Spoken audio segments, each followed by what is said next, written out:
Mən düşünürəm ki, süni intellekt gələcək 10 illəri yox, gələcək yaxın illərdə kifayət qədər çox sürətli şəkildə inkişaf edəcək. Çünki bu özünü inkişaf etdirir. Bir həndəsi silsilər kimi belə çoxalır. Sürətli şəkildə informasiya bacarığı, qərar verməyi, düşünməyi bu süni intellektin və süni intellekt alətləri kifayət qədər getdikcə çoxalır. Bəzi süni intellekt aləti özü süni intellekt aləti yarada bilir. Artıq törəmə bir yaranır. Artıq bunun mənbəyi fikirversiz artıq süni intellektin özüdür. Və buna görə də mən düşünürəm ki, bu qərarların verilməsi, yeni texnologiyanın yaradılması, yeni musiqilərin yaradılması baxımından insanlığı kifayət qədər üstələyəcək.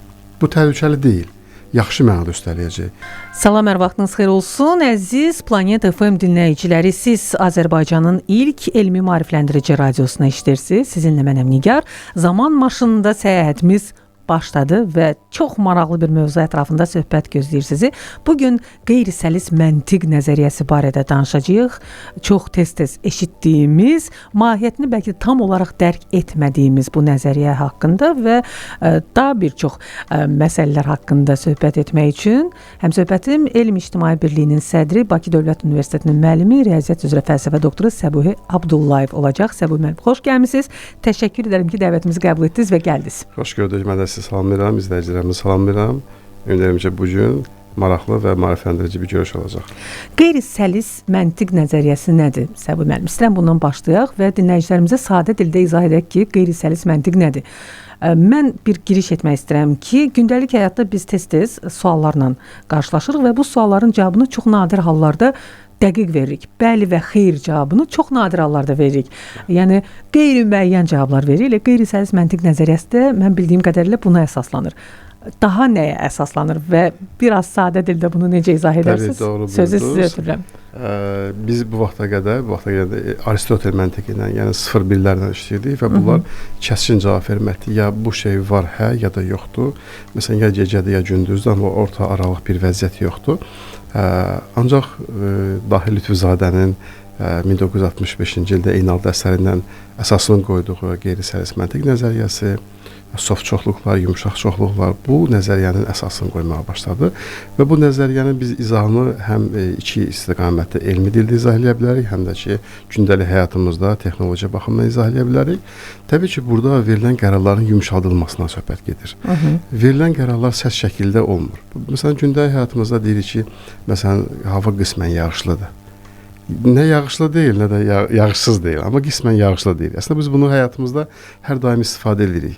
Və bu texnologiya daşıyan zaman isə artıq bunlar kifayət qədər verilən qərarların dəqiq alınmasına gətirib çıxartdı. Hansı ki, bu nəzəriyyənin əsası qoyuldu. Hətta 1950-ci ildə düşünən maşınlar nəzəriyyəsi də əsası qoyulmuşdu və bu qəbul olunmurdu, amma Dahi Lütfuzadə bunu görə bilirdi ki, gələcəkdə bu tətbiqi böyük olacaq. Və düşünsək ki, bu nəzəriyyəyə qarşı çıxanlar da kifayət qədər çox idi. Hətta indi də var. Ancaq 80-90-cı illərdə Yaponiya alimləri bu nəzəriyyəni daha dərindən tədqiq etdilər və texnologiya tətbiqi baxımından işlərə başladılar. Və bu tədqiq nəticəsində artıq onlar kifayət qədər texnologiyada çox sürətli şəkildə inkişaf etdilər. Hətta deyək ki, paltar yuyan maşınlardan verilən qərarlarından, eyni zamanda klimat kontrollardan, havanın tənzimlənməsindən, bütün bunlar artıq insanların həyatını yaxşılaşdırmağa başladı.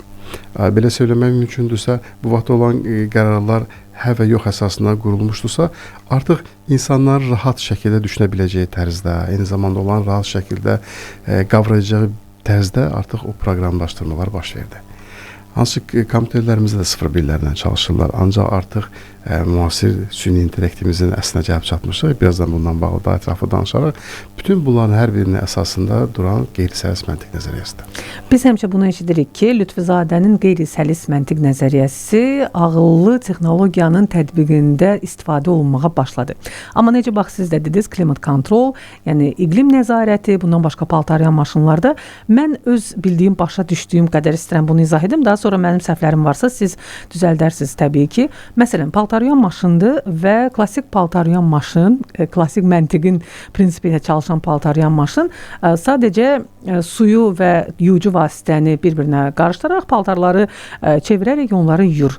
Qeyri-səlis məntiq nəzəriyyəsinə əsaslanıb xidmət göstərən ağıllı paltaryan maşını isə paltarın çirklilik dərəcəsinə görə ora suyun miqdarının tənzimlənməsinə həyata keçirir, yuyucu vasitənin miqdarının tənzimlənməsinə həyata keçirir və yaxud da ağıllı qərar verən, qeyri-səlis məntiq nəzəriyyəsinə görə ağıllı qərar verən, məsələn, kondisionerlər otağın havasını tənzimləyəndə artıq onu qismən soyudur və qismən istiləndirir. Artıq bilir ki, məsələn, biz temperaturu 22 dərəcəyə qoymuşuqsa, otaqda havanın temperaturu 22 dərəcəyə çatıbsa və s. bundan o tərəfə o artıq belə deyim də qənaətli rejimə keçir. Doğrudurmu mənim bildiyim? Bəli, tətbiqi məhz budur da qeyri-səlis məntiq nəzəriyyəsi. Doğru buyursunuz. Bizim başa düşə biləcəyimiz, yəni belə deyək ki, sadə dildə doğru şəkildə misallar göstərdiniz ki, bu həm enerji qənaət eləyir, həm bizim hava ilə bağlı diskomfortumuzu aradan qaldırır. Hər dəfə biz belə deyək ki, onu yandırıb söndürmürük ki, isti soyuq olsun, özü avtomatik tənzimləyir, rejimdə işləyir. Bu indiki maşınlarda artıq tətbiq olunmaqdadır.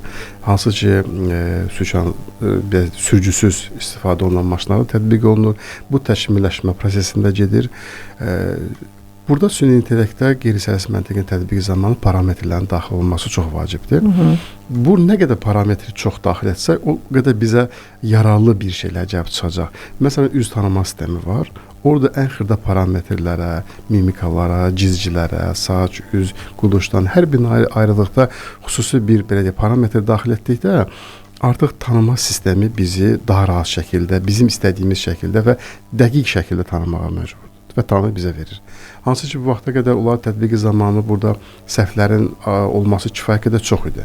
Amma bu parametrlərin süni intellekt vasitəsilə tətbiqi olunması zamanı o səhvlər kifayət qədər aradan qalxır. Və düşünsək ki, biz 4-cü sənaye inqilabının girişmişik, asrasındayıq və bu prosesdə hələ başlanğıc dövrdədir. Texnologiya tətbiqi erkən başlayıbdır və bu zamanla kifayət qədər çox sürətli şəkildə bizə dəstək olacaq. Bəzən süni intellektə qarşı çıxanlar da var ki, o insanları çox biliyini belə deyək ki, demək mümkündürsə zəiflədir və yaxud da ki, ancaq süni intellektdən düzgün şəkildə istifadə bizə gələcək vəd edir.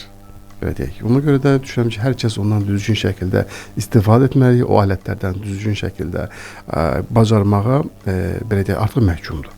Çünki həm iş həyatında, həm elmi həyatda, həm təhsil həyatında bunu düzgün şəkildə istifadə etmək hər kəsə uğur qazandıracaq. Səbir müəllim, dediniz ki, Lütfüzadə qeyri-səlis məntiq nəzəriyyəsini irəli sürəndə 60 il bundan əvvəl onun əleyhdarları var idi, hələ indi də var. Əleyhdarların əsas arqumenti nədən ibarətdir? Və bir sual da verim sizə, bu nəzəriyyənin qeyri-səlis məntiq nəzəriyyəsi adlandırılması doğrudurmu? Məsələn, qeyri-dürüst demək olmaz, niyə qeyri-səlis? Çox maraqlı. Siz ikinci sualdan birinci başlayın. Mən həmişə tələbələrimə söyləyirəm ki, mütləq yaxşı bir şey yoxdur. Mütləq pis bir şey yoxdur. Məsələn, çox sadə bir misal göstərəm ki, bir mühitdə olan siz yaxşı bir tələbəsiz, amma başqa mühitə keçəndə siz o qədər yaxşı olmaya bilərsiniz. Daha yaxşının yanında orta olacaqsınız. Daha yaxşının yanında siz yaxşı olmaya bilərsiniz. Və yaxud da biz varlıyıqmı, kimin yanında? Yəni bunu müqayisə edəndə görürük ki, bəzən varlıyıq, bəzən yox, biz kasıbıq. Elon Musk'la müqayisədə bəli, kasıbıq. Kasıbıq. Deməli, bu sualınıza belə cavab verərdim ki, yəni bu qeyri sözü buradan irəli gəlir ki, bizim və yaxud da yaxşı və pis olmağımız dəqiq deyil, bilinmir. O mühitdən asılıdır. Yox, mən əsas səlis sözünə görə deyirəm. Onu məsələn dürüst sözü ilə əvəz etmək daha məntiqli olmaz. Bunu hörmətli Rafiq müəllim də, eyni zamanda o Lütfuzadədə işləyən alimlər də bunu bu formada artıq qəbul ediblər. Biz də onu artıq bu formada elm məsələlərimizə daxil etmişik. 5-dən artıq elm məsələn var bununla bağlı. Xüsusi bəzən söylürlər ki, Lütfüzadə bu nəzəriyyəni qoyubsa artıq nə ilə məşğuluq? Bunun Lütfuzadənin qoyduğu nəzəriyyə sonsuz bir üfüqlər bizə açıbdır. Onların texnologiya tətbiqi zamanı hər dəfə bir problemi çıxır. O problemi aradan qaldırmaq üçün alimlər çalışmalıdır. 500-dən çox alim bu nəzəriyyə üzərində çalışır və dünyamızı sürətli şəkildə inkişaf etdirir. Digər sualımıza gəldikdə isə sualı təzən alın. Mən artıq özüm unutdum, sağ ol. Çünki mən ikinci sualdan daha əvvəl başladı.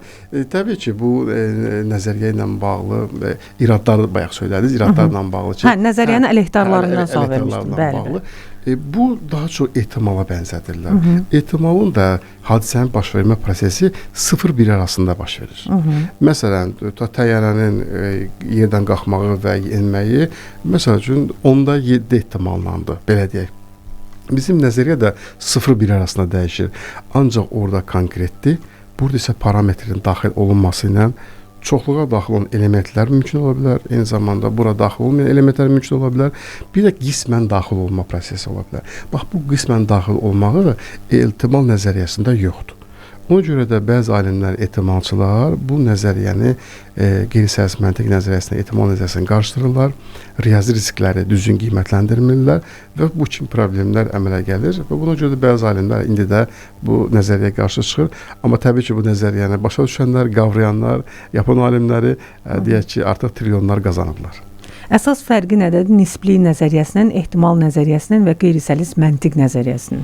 Nisbi nəzəriyyəsi bizim Einstein qoyduğu nəzəriyyədir. O da verilən işıq sürəti ilə bağlı hadisələri daha çox izah edir ki, ən böyük sürət deyək ki, işıq sürətidir. Bizim sürətimiz işıq sürətindən daha böyük olsa artıq kütləmiz, uzunluğumuz, çəkimiz dəyişir. Yəni burada nisbi xarakteri daşıyır. Ancaq bizim Lütfuzadənin qoyduğu nəzəriyyə, qeyri-səlis məntiq nəzəriyyəsi isə qismən daxil olmaları bildirir. Normal məntiqimiz isə daha qədimdən Aristotelin əsasını qoyduğu məntiq nəzəriyyəsi isə indi çoxud səslənsə də 0-1 hə və yoxu bildirir. Başqa orta aralıq cavab verə bilmərik. Və bu qeyri-səlis məntiq nəzəriyyəsinin də tətbiqi nəticəsində hətta daha əvvəl verilmiş qərarların doğru və düzgün olmasını araşdırırlar. Məsələn, Stalin verdiyi qərar, filan müharibədə olan qərar doğru qərar idimi? Doğruluq dərəcəsi, yəni doğruluğa daha yaxındırmı, yoxsa səhvə daha yaxındırmı? Bunu tartışırlar, müzakirə edirlər ki, görürsən verilən qərarlar nə dərəcədə, hansı parametrə görə doğru olubdur və qələbə qazandı məsələn. Yəni bunu daha əvvəldə qayıdıb yoxlamaq mümkün olur. Maraqlıdır. Və nisbi nəzəriyyəsində işığın sürəti nə dedi? Səbuhi müəllim, məsələn, Einstein nisbi nəzəriyyəsində və ümumiyyətlə işığın sabit sürətinin ölçülməsi vakuumda saniyədə 300 min kilometr sürətlə hərəkət edir. Lütfuzadənin qeyri-səlis məntiq nəzəriyyəsi bu halı istisna edir. Yəni Einstein deyir ki, işıq vakuumda saniyədə 300 min kilometr sürətlə hərəkət edir. Qeyri-səlis məntiq nəzəriyyəsi nədir? Deyir ki, yox, bu sürət dəyişə bilər, yox, sabit sürət daxil. Bu nisbi nəzəriyyəsində qeyri-səlis məntiq nəzəriyyəsində tətbiqini eləmək demək olar bu mümkünsüz olacaq. Biz tətbiq edənlər... Bəlkə də bir elmi kəşf etdik. Biz bunu sual kimi ortaya qoyarıq, problem kimi ortaya qoyarıq. Amma təbii ki, mən düşünürəm ki, bizim həmən dahimizin qoyduğu nəzəriyyə heç də nisbi nəzəriyyəsindən geridə qalmır. Və kifayət qədər dünyamızı aşmaq üçün, dünyamızı başa düşmək üçün, biz hardan gəlib, hansı istiqamətə gedirik deyə bunu anlamaq üçün gələcəkdə bizə çox böyük üstünlüklər gətirəcək. Və təbii ki, bunun süni intellektə tətbiqi bir insanın belə söyləyək ki, məsələn, alimi, götürək gənc alimi, biz yaxşı məqaləni bir ay ərzində hazırlaya bilərik, yaxşı məqaləni, yüksək impact faktoru məqaləni. Amma süni intellekt alətlərini istifadə eləməklə, söhbət plagiatlıqdan getmir ha. Süni intellekt alətlərini düzgün istifadə eləməklə, məsələn, bu məqalənin problemləri nədən ibarətdir, bu problemi necə həlli istiqamətində hansı nöqtələrə toxunmaq olar, bunlardan dəstək almaqla bəzən görürsən ki, hətta bir gün ərzində bir neçə məqaləni, yüksək məqaləni yazmaq mümkündür. Düzdür, bunu hələ ki qəbul edənlər demək sayı azdır, hətta bəzən düzgün olmayaraq şəkildə süni intellektin indekslərinin yoxlanması prosesləri gedir. Amma mən düşünürəm ki, gələcəkdə biz kainatımızı kəşf eləməyimiz üçün, başa düşməyimiz üçün, planetimizi başa düşməyimiz üçün mütləq şəkildə süni intellekt alətlərindən ən yaxşı şəkildə istifadə etmək lazımdır. Və süni intellekti elə qeyri-səlis məntiq nəzəriyyəsindən çıxış edərək biraz irrasionallığa düşünürəm ki, meyləndirmək lazımdır. Çünki əsas problem bundadır da, Səbuhi müəllim. Deyirlər ki, süni intellekt heç vaxt insanı əvəz edə bilməz, çünki onda empatiya hissi yoxdur, o rasional qərarlar verir. Hətta bəzən özünü çox emosional aparmaq istəyəndə bu gülünc görünür. Çox emosional cavablar verir. Hətta OpenAI şirkəti məsələn ChatGPT-yə bu barədə düzəlişlər etdi. Yenilənmələrdən sonra sizə təkliflər olunur ki, məsələn, siz daha səmimi cavab istəyirsiniz, daha ciddi cavab istəyirsiniz, yoxsa daha elmi cavab istəyirsiniz. Bu təkliflər sizə verilir. Və düşünürəm ki, qeyri-səlis məntiq nəzəriyyəsində insan məntiqinin məhz irrasionallığına, emosionallığına, empatiya hissinə əsaslanır. Çünki bilirsiniz, klassik məntiqdə ya ağdır, ya da qaradır hər şey. Yəni, üçüncü variant yoxdur burada. Qeyri-səlis məntiq nəzəriyyəsi isə boz olanı da təklif edir. Yəni deyir ki, həyat yalnız ağdan və qaradan ibarət deyil. Aralıqda da nəsə var və o aralıqda da əsasən insana axı səhv etmək xasdır. Evet. Baxın, o insanı səhv etmək xüsusiyyəti də məncə o aralıq mərhələdir. Yəni ideal heç nə yoxdur. Təbii ki. Onu o nəzərə səhvlər almalı. arasında yaxşı seçmək lazımdır. Məsələn, o sürücüsüz maşınların artıq texnologiyasına tətbiq olunur ki, məsələn, yolda qəza qaçılmazdırsa, sən hansı şərait eləməlisən? Bu maşını ağaca çırpmalısan, yoxsa hər hansı bir az insanlı yer sürməlisən? Artıq qəza qaçılmazdırsa, səhvlər varsa, bu səhvlərin içərisindən yaxşısını seçib götürəcək. Bəzən insan düşüncəsi ani momentdə qərar verməkdə çətinlik çəkə bilər. Düzgün qərar verməyə bilər. Çünki bizim qavramağımız müəyyən zaman alır. Ona görə də süni intellektin tətbiqi bu qəzaları ən yaxşı şəkildə qarşısına almaq mümkün ola biləcək.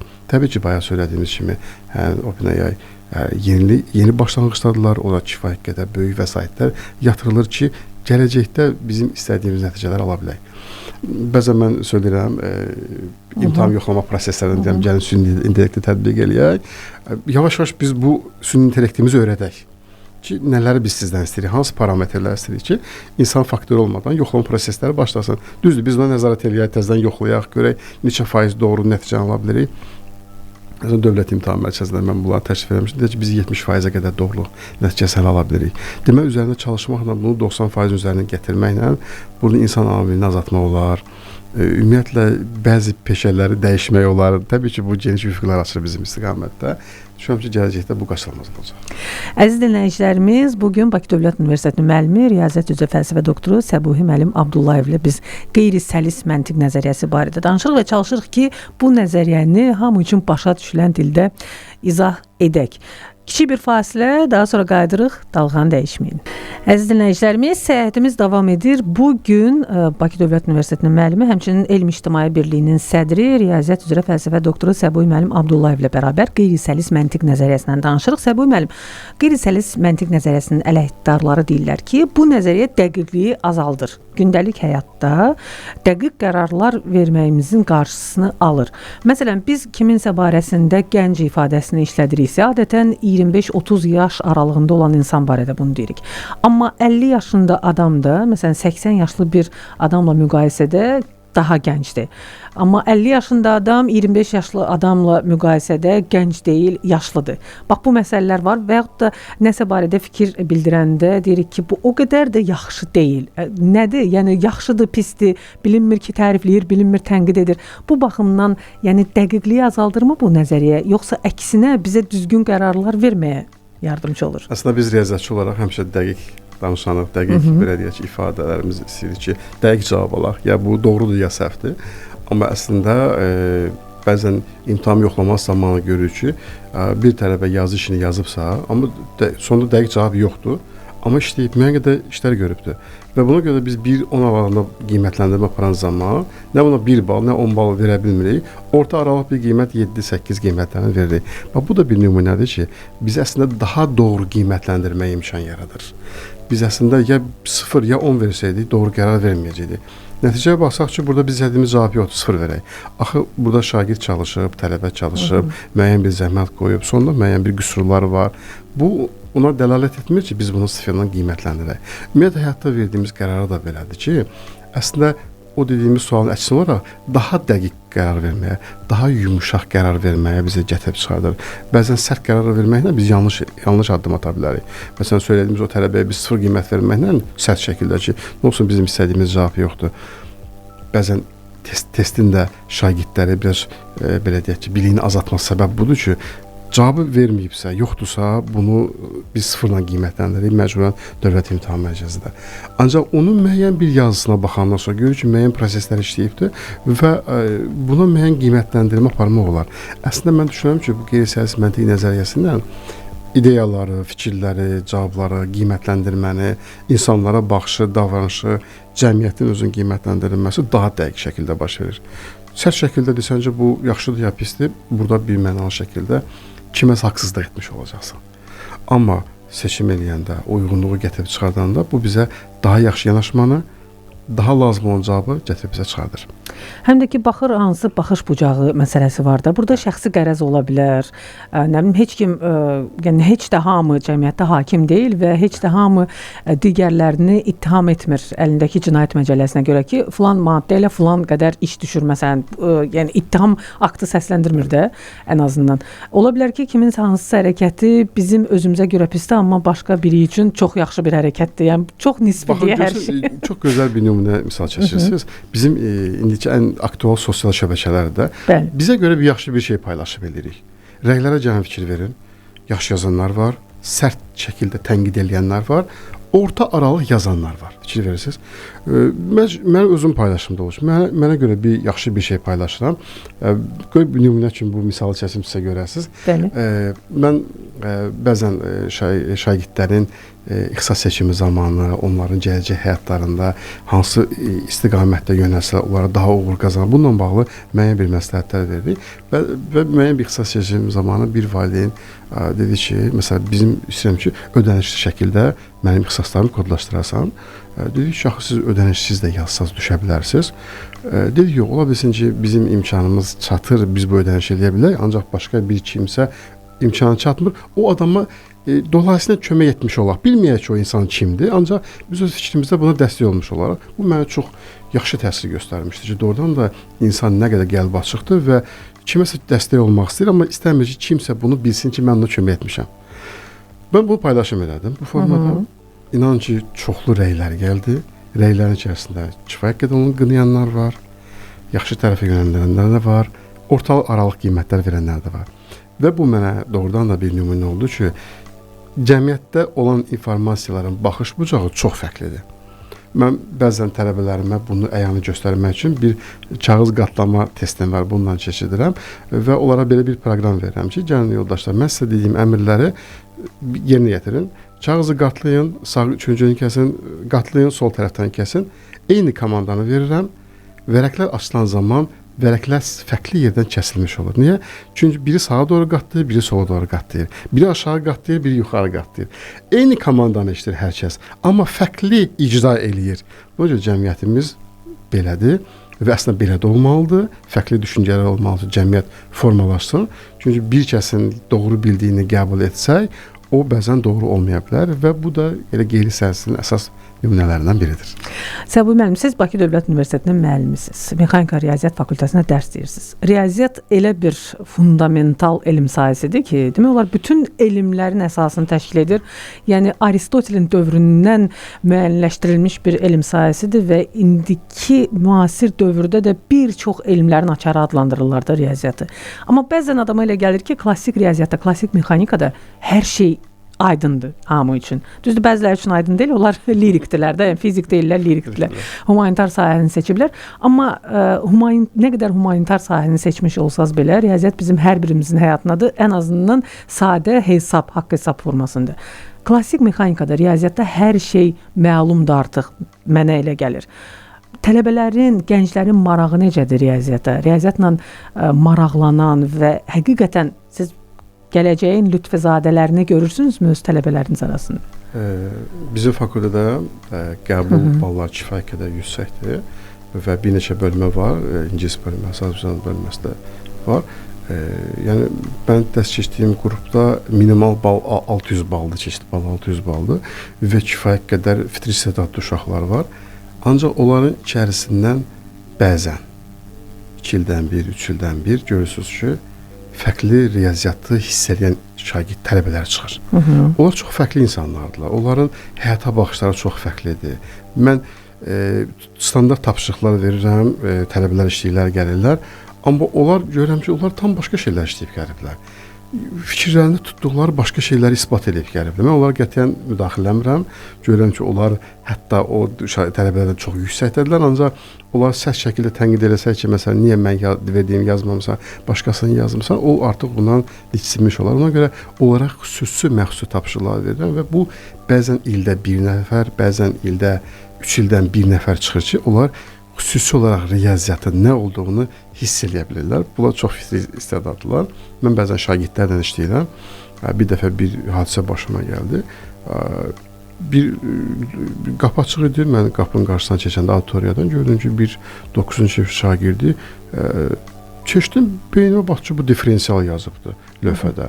9-cu sinif şagirdi, trigonometriyanı keçir, unurxava keçmirlərlə. Geri qaydan tez lövhəni sildi, qoxdu, məndən sildi. Dedim, sən niyə sildin bunu? Dedi ki, mən Demidoviç istəyirəm. Demidoviç universitetin dərsliyidir. 9-cu sinif şagirdi bunu axtarıb, araşdırıb, tapıb, hiss eləyə bilib. Artıq bu yetişmiş bir riyaziyyatçıdır. Bunu cilalamaqla, o klassik riyaziyyatı öyrətməklə, üzərinə də artıq tətbiq edəcəyimiz sahəni, ya belə deyək ki, elə qeyri-sərvis məntiq nəzəriyyəsini, ya iqtisadiyyatı, ya riyazi gözləməni, ya risklərin riyazi idarə olunmasını tətbiq edəcək, ondan çox yaşlı bir mütəxəssis çıxacaq. Bəli, beynin məhz o sağ-sol yarımkürələr məsələsidir. Bu insanın artıq təfəkkürü riyazi düşüncə tərzidir, təfəkkür tərzidir və Səbih müəllim, son illər riyaziyyatın özünə ümumiyyətlə fərqli yanaşma var. Bəziləri belə hesab edir ki, riyaziyyat heç də dəqiq fən deyil, əslində yaradıcılıqla bağlı olan məsələdir. Çünki məsələn fizikanı biz gündəlik həyatımızda görürük. Təbiətdə baş verən hər bir şey hansısa bir fiziki prosesin nəticəsidir. Kimyanı real həyatımızda görürük. Amma dəqiq elm riyaziyyatı görmürük. Hesablamalar sanki hamısı ya bizim beynimizdə kağız üzərində həyata keçirsək də, məsələn, fəza həndəsəsində bunu başa düşmək olar, funksiyalarda başa düşmək olar, o riyaziyyatın o dediyiniz o ali riyaziyyat hissəsi ümumiyyətlə. Yəni orada başa düşmək olar ki, riyaziyyat daha çox fəlsəfi düşüncə tərzidir. Yəni ümumiyyətlə riyaziyyat düşüncə tərzidir. Dəqiq elm olmaqdan çıxıb artıq. Siz razısınız bu yanaşmaya? Zaten riyaziyyat fəlsəfənin içərisindən çıxarılıb. Bütün fənlər fəlsəfədə birləşmişdi. Sonra ayrı-ayrı fənlərə bölündülər və riyaziyyat həm fəlsəfi, həm də ilahi bir fəndir. Siz ondan ciddi məşğul olanda insanın həyat tərzi tam başqa cür dəyişir. Tam saf olsan, sən səhv eləmə şansın ola bilmir ki, sən gözün görəcək bunu səhv eləyə bilməzsən. Tam başqa bir düşüncəli insanlar formalaşırlar onların ətrafında və riyaziyyat boşuna deməyiblər ki, elmlərin açarıdır. Bu doğrudan belədir. Misal göstərə bilərəm. Bəzən bizim dostlarımız, Nazlı və komitədə işləyən dostlarımız bizə deyirlər ki, fərq yoxdur, bizə yaxşı riyaziyyatçı göndər. Deyirəm, baxın, sizin sahəyə başqa bir sahədə biz riyaziyyatçıdır, deyir. O riyaziyyatçısı onun başı işləyəcək. Biz ona nə olsa öyrədə biləcəyik və onlar bizə artıq düşünən beyinlər verirlər. Buna görə də Nazirlik tərəfindən də xüsusən riyaziyyat kampları yaradıblar. Tələbələri 2-ci, 3-cü, 4-cü kurslar üçün Qubaya, Qarabağ bölgəsinə, digər bölgələrə o tələbələri aparıb həmən seçilmiş tələbələri xüsusi olaraq kamplarda birləşdirirlər ki, düşünmə tərzi çıxsın. Onlar bir yerdə düşündükcə nəsə bir məhsul ortaya qoya bilərlər. Məsələn, bu kampları o vaxtda belə İsrail tətbiq eləmişdi, İsrail dövləti və tələbələr bir yerə yığmışlar ki, bir şey tapın, onlar fləşkadı ixtira eləmişdilər. Həmən tələbələr ixtira eləmişdilər. Deməli, bunların bərabər şəkildə çalışması, vəhdətdə çalışması riyaziyyat onların beynində başqa cür formalaşır və nəyisə ixtira etməyə səbəb ola bilər. Riyaziyyat doğrudan da sirli, sehirli və hər dəfə insanı nə ilənsə təəccübləndirməyə bacaran elmdir. Həmişə gəncdir riyaziyyat, çox qəribədir. Yəni, yenə deyirəm, klassik elm olsa da, fundamental elm sahəsi olsa da, həmişə gənc sahədir və həmişə insanı nə ilənsə təəccübləndirir. Bizim fakültəmiz mexanik riyaziyyat fakültəsidir və Azad Mirzəcanzadə, dahi alim, riyaziyyatın tətbiq olunmadığı mexanik sahənin mümkünsüzdür, tətbiq oluna bilməsin. Hətta o demişdi ki, niyə musiqi insanlara zövq verir, ruhunu dincəldir? Çünki musiqinin o harmoniyası bizim kapillarlarımızda qanların yaxşı dövran eləməsinə gətirib çıxardır. Və qan bizim bədənimizdə yaxşı dövr edildiyində biz özümüzü xoşbəxt hiss edirik. Məhz buna görə musiqi bizə rahatladır. Bəzən o deyək ki, daha sürətli musiqilərsə bizim orqanizmimizi qaldırır. Demək, bunlar heç də təsadüf deyil. Hamısı riyazi dildə isbatı göstərilir. Bəli, musiqidə o qızıl sekvensiya deyilən məsələ var da, riyaziyyatdakı qızıl orta. Yəni müəyyən notların ardıcıllığı hələ klassik bəstəkarlardan bugünkü pop musiqinin ən yadda qalan əsərlərinə qədər insanın beynində xoş duyğular oyadır. Məhz riyazi qanunlara əsaslanıb. Səbih müəllim, siz həm də olimpiadalar təşkil edirsiniz. İstərəm onlar haqqında danışaq, Lütfuzadənin elə şərəfinə. Lütfüzadə mənim çox xüsusi bir yeri var. Söyləmək istəyərdim ki, Lütfüzadə həmişə Azərbaycanı çox istəyib, Azərbaycanlıları çox istəyib, Azərbaycanı tanıtmaq üçün ömrün sonuna qədər çalışıb. Hətta mən deyərdim ki, o ölümü ilə də belə Azərbaycanı tanıtdı. Çünki bəs nəşinin Azərbaycanın gətirilməsi üçün özü belə deyək ki, belə vəsiyyət eləmişdi. Bu böyük bir hadisədir. Baxmayaraq ki, o uzun illər Amerikada olmuşdu. Yaponiya onun adına xüsusi mükafatlar təsis etmişdi. O məhz Azərbaycanı seçməklə Azərbaycanı tanıtdı və Fəxri Xiyabanda biz onu tez-tez ziyarət edirik. Mən onun adına məhz Lütfüzadə Məntiq Riyaziyyat Olimpiyadası adında hər il olimpiyada keçiririk və olimpiyada qalibləri üçün xüsusi medallar təsis etmişik. Lütfuzadəni eskiz olan bir medallar təsis etmişik və 4 fevral tarixində onun ad günüdür və həmən günü biz Lütfuzadənin Fəxri Xiyabanda ziyarət edirik. Onun gənc riyaziyyatçılara aşılanması üçün çalışırıq və belə bir qram müsabiqəsində qalib idik. Biz Gənclər Fondunun ictimai birliyi olaraq ki, Dahi Lütfuzadənin gənc riyaziyyatçılara aşılanması adlı qeyri-siyasi məntiq nəzəriyyəsinin aşılanmasına bağlı olimpiyada hətta dövlət dəstəkli bu qram müsabiqəsində çalışıb işləmişik. Şagirdlər, gənc riyaziyyatçılar Lütfuzadənin kim olduğunu bilmədilər, bir Azərbaycanlı olaraq kim olduğunu bilmədilər və onun nəzəriyyəsi üzərində çalışmaqla gələcəkdə Lütfuzadənin əməyinə böyük qiymət versinlər deyə biz bu olimpiyadaları hər il təşkil edirik. Əla. Mən arzu edirəm ki, yəni sizin o olimpiyadaların qalibi olsa da olmasa da gənclərimizin, xüsusilə riyaziyyat həvəsi olan gənclərimizin uğurları barədə həmişə eşidək və uğurlar haqqında çatdıraq Planet FM-də. Süni intellekt məsələsinə istəyirəm qayıdaq səbəb mənim. Süni intellekt biz istəsək də istəməsək də həyatımızın tərkib hissəsidir artıq və mən təxmin edirəm ki, qarşıdakı 10 illiklər ərzində özə çox da yox, yəni mən bir 50 ildən, 70 ildən danışmıram. Qarşıdakı 10-20 il ərzində süni intellekt həyatımıza daha çox nüfuz edəcək, çünki təkmilləşir, yenidir hələ ki, yəni geniş insan kütləsinin istifadə etdiyi mənada deyirəm yenidir və bu baxımdan da biz təkmilləşdikcə o da təkmilləşir. Amma süni intellektin insanlığa, bax, bayaq siz də qeyd etdiniz ki, bir növ belə deyim də kütləşdirir insanları. Zərəri olduğu barədə də çox fikirlər eşidirik. İstənilən şeyin elə qeyri-siyasi məntiq nəzəriyyəsinə görə də mütləq bir əleyhdarı olacaq və mütləq nəsə bir mənfi fikir bildirən olacaq orada. Sizcə süni intellektin gələcəyi necə olacaq? Sizcə süni intellekt insan təfəkkürünü aşa biləcəkmi, keçə biləcəkmi, yoxsa bu çox qeyri-real səslənir? Mən düşünürəm ki, süni intellekt gələcək 10 illəri yox, gələcək yaxın illərdə kifayət qədər çox sürətli şəkildə inkişaf edəcək. Çünki bu özünü inkişaf etdirir. Bir həndəsi silsilər kimi belə çoxalır sürətli şəkildə informasiya bacarığı, qərar verməyi, düşünməyi bu süni intellektin və süni intellekt alətləri kifayət qədər getdikcə çoxalır. Bəzi süni intellekt aləti özü süni intellekt aləti yarada bilir. Artıq törəmə bir yaranır. Artıq bunun mənbəyi fikirversiz artıq süni intellektin özüdür. Və buna görə də mən düşünürəm ki, bu qərarların verilməsi, yeni texnologiyanın yaradılması, yeni musiqilərin yaradılması baxımından insanlığı kifayət qədər üstələyəcək. Bu təhlükəli deyil. Yaxşı mənada üstələyəcək. Məsələn, biz tutaq ki, hər hansı bir radioda və ya digər musiqiyə qulaq asırıq. Amma süni intellekt bizim gündəlik nəyə qulaq asdığımıza diqqət eləyir, ayırır və bizə lazım olan musiqini bəstələyib özü bizə verəcək. Bu musiqi sənin üçün daha zövqlüdür. Artıq edir bizdə Planet FM-də süni intellektin, sırf olaraq süni intellektin müəllif olduğu mahnılar gedir. Hətta biz onun müəllif hüquqlarını da pozmuruq. Yəni əvvəldə mütləq məlumat veririk ki, bu mahnı süni intellekt tərəfindən bəli, ifa olunur.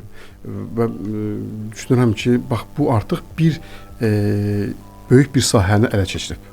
Bəstəkarı, şairi, aranjmanı və digər məsələləri. Təbii ki, bunun üzərində çalışan bir şəxs olmalıdır, istiqamətlər verməlidir, parametrlər verməlidir. Mən düşünürəm ki, gələcəkdə bunu da o qədər ehtiyac qalmayacaq. Çünki süni intellekt artıq bunun ötəsindən gələcək. Bu bizim indi gördüyümüz bir sahədir. Düşünə bilmədiyimiz o qədər sahələr olacaq ki, onu çox sürətli şəkildə formasını dəyişməyə nail olacaq. Bəs məsələn, kosmik fəzanın tədqiqində düşünürəm ki, kosmik fəzanı qavramamız üçün yeganə bizim alətimiz süni intellekt olacaq. Biz düşünürük, işıq sürəti ilə belə hərəkət eləsək, biz hansısa bir ulduza milyon illərə gedib çata bilərik.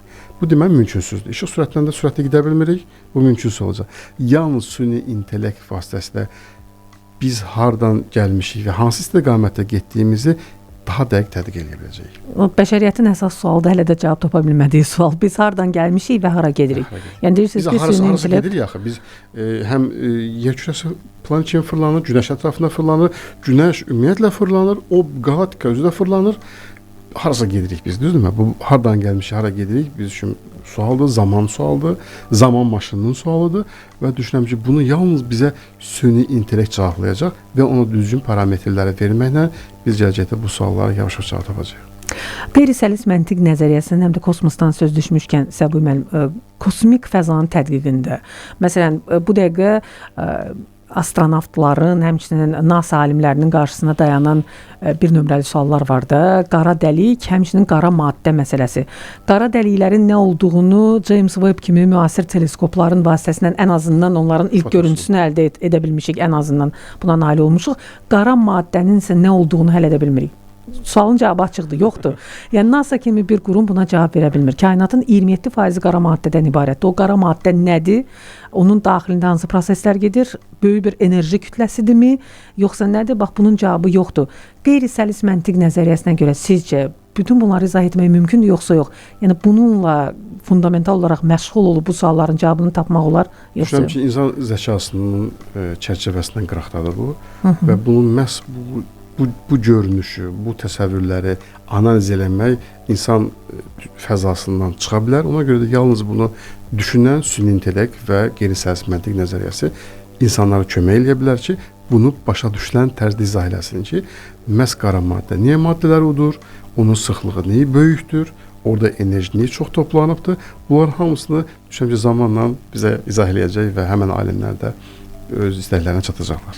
Çox təəssüflər olsun ki, qeyri-səlis məntiq nəzəriyyəsinin məhz bax bu cür geniş kütləyə çatdırılması baxımından Lütfüzadə vaxtında bu nəzəriyyəni təklif etsə də, çox təəssüflər olsun ki, cəmiyyətdə buna qarşı maraq, siz bayaq vurğuladınız, məsələn, Yaponiyada və yaxud da digər qərb cəmiyyətində buna maraq daha çoxdur, nəinki bizdə, bizim yəni gənc nəsil arasında, tədqiqatçılar arasında, amma düşünürəm ki, yəni qeyri-səlis məntiq nəzəriyyəsini düşünüb biz bir çox suallara cavab tapa bilərik, bir çox sualların cavabını, hətta həyat və ölüm məsələsinə də yəni cavab tapmaq mümkündür, bəlkə də hətta insan zəkasının öz imkanlarını aşacağı bir cavablar olsa da, bəlkə bizim eşitmək istəmədiyimiz cavablar olsa da, qeyri-səlis məntiq nəzəriyyəsi biraz da kvant fizikasının cavabı tapılmayan suallarına bənzəyir. Paralel dünyalar haqqında nəzəriyyələrin bəlkə təsdiqinə gətirib çıxara bilər. Simlər nəzəriyyəsi var kainatda, kosmosda, onun təsdiqinə gətirib çıxara bilər. İnsanın yəni eyni vaxtda müxtəlif yerlərdə olmasının mümkünlüyünü irəli sürən o superpozisiya kvant fizikasına gətirib çıxara bilər. Yəni görün nə qədər cavabını axtaran suallar var və nə yaxşı ki, bunlar, bax dediniz, mən ümidim artdı. Mən çox sevindim ki, gənclər arasında biraz fərqli düşünənlər var riyazi baxımdan. Məhz riyazi təfəkkürə sahib olub, riyaziyyatı yalnız filan düsturu əzbərləyim, filan teoremin isbatı budur deməyən insanlar var, nə yaxşı ki. Mən inandırım ki, onlar tək riyaziyyatdan fərqlənmirlər. Adi söhbət aparanda görürsünüz ki, onların baxışları tam başqa cürdür. İstəkləri tam başqa cürdür. Onlar tam başqa insanlardılar. Yəni onlara hansı bir çətin misalı verib işləyən zaman onlar bunu çətinliyi görmürlər ki, burada çətin bir şey yoxdur axı. Çətinlik tam başqa bir şeydir onlar üçün. Ona görə onların fəlsəfəsi tam başqa cürdür. Təbii ki, bizim həyatımız, planetimiz, qəbul etdiyimiz şərtlər, eyni zamanda belə söyləyək ki, ilahi qüvvələr, bəzən biz başa düşdüklərimizi qəbul edirik, bəzən qəbul eləmirik. Düşünürəm ki, bütün bunların hamısının cavabı məhz qeyri-səlis məntiq və süni intellektin əslində baş verəcək. Qeyri-səlis məntiq nəzəriyyəsinə görə zaman maşını yaratmaq mümkündürmü? Bu barədə düşünməmişəm açığı. Çünki bu təbii kinolardan, filmlərdən izləyirik. Amma bunlar nəyinsə əsasında düşünülüb əsər gələn bir şeylərdir. İşte təsadüf deyirlər, düşünürəm ki. Bəlkə də olubdur. Ya Tesla'nın dövründə, ya hansısa bir dövrdə olubdur, ya sonradan aradan qalxıbdır. Bu mücərrət olsa da, yəqin ki, üzərində çalışanlar çoxdur bunun üzərində. Yaxşı, zaman maşını ixtira olunsaydı, siz hansı dövrə səyahəti seçərdiniz? Keçmişə gedərdiniz, indiki zamanda qalardınız, yoxsa gələcək sizə daha maraqlı? Mən həmişə gələcək mənim üçün maraqlı olubdur. Pis və yaxşı olmasına asıl gələcək mənim üçün maraqlıdır. Keçmişi bilirəm, indicini yaşayıram, amma gələcək hər birimiz üçün çox maraqlıdır. O yüzden həmişə gələcəyə və daha irəli getmək istəyirəm. Məsələn, neçə il sonranın gələcəyi və nəyə görə? Hər halda dünya dağılmayana qədər olan bir dövrə getmək istəyirəm. Yəni bir neçə milyard il sonraya, belə deyim də, dünyanın dağılmasının dəqiq tarixi məlumdur. 4,5 milyard ildən sonra günəş sönəcək və yer kürəsinin sonu olacaq. Çoxdur, bəli, kifayət qədər çoxdur. Ancaq təbii ki, mən elə bir dünyanı istəyirəm ki, orada sabitlik olsun, sakitlik olsun, sosial bərabərliklər daha çox olsun və insanlar doğrudan da başa düşsünlər ki, həyatda insanın qazanacağı yeganə bir şey onun daxilindədir. Qalan heç bir uğur və qazanc ona aid deyil. Yalnız cəmiyyətin saflaşmasına xidmət eləməliyik və cəmiyyət saflaşdığı təqdirdə hər kəs rahat şəkildə xoş bir firavan gün keçirəcək. Mən sizə təşəkkür bildirirəm Səbuhi müəllim. Çox maraqlı söhbətə görə minnətdaram. Uğurlar arzu edirəm sizə də, tələbələrinizə də. Sizə də uğurlar. Təşəkkür edirəm. Əziz dinləyicilərimiz, bu gün həmsöhbətim Elm İctimai Birliyinin sədri, Bakı Dövlət Universitetinin müəllimi riyaziyyat üzrə fəlsəfə doktoru Səbuhi Abdullayev idi. Onunla qeyri-səlis məntiq nəzəriyyəsi barədə düşünürəm ki, hər biriniz üçün maraqlı olan və nisbətən anlaşılan söhbət etdik. Yenidən eşidilməyə ümidi ilə özünüzə və planetə yaxşı baxın. Qeyri-səlis düşünün.